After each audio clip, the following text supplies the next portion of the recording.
In this video, we're going to take a look at how you can export or import things from and to Google Earth.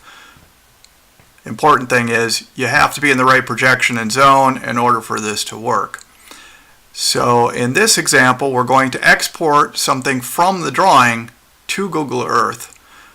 From the File menu, we'll select Export to Google Earth. We're going to create a file, and you can name it whatever you want. Save it, pick the line or lines we want to export. We could do a bunch of things, and it pops open right on top of where it should go in Google Earth, as you can see. And in this case, it happens to be a hotel in California. And that's a very easy way to get information from your drawing to Google Earth. You can grab anything, you just overlay it in 2D and drape it on there, and use this as a tool to present. Now, the reverse is true as well.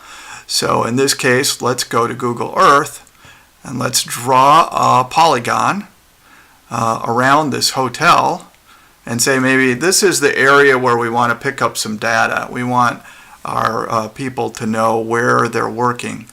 Obviously, there may be other applications that you would have for this as well. So we're going to draw this shape.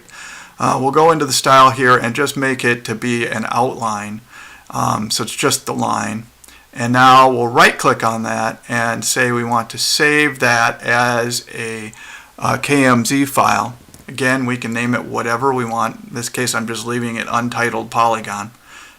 Now we'll go back to the drawing, and then we'll say File, Import, Google Earth File, and we'll grab that polygon shape and import it, and it will pop right into the drawing, and you can see there it is. So that's import, export with Google Earth.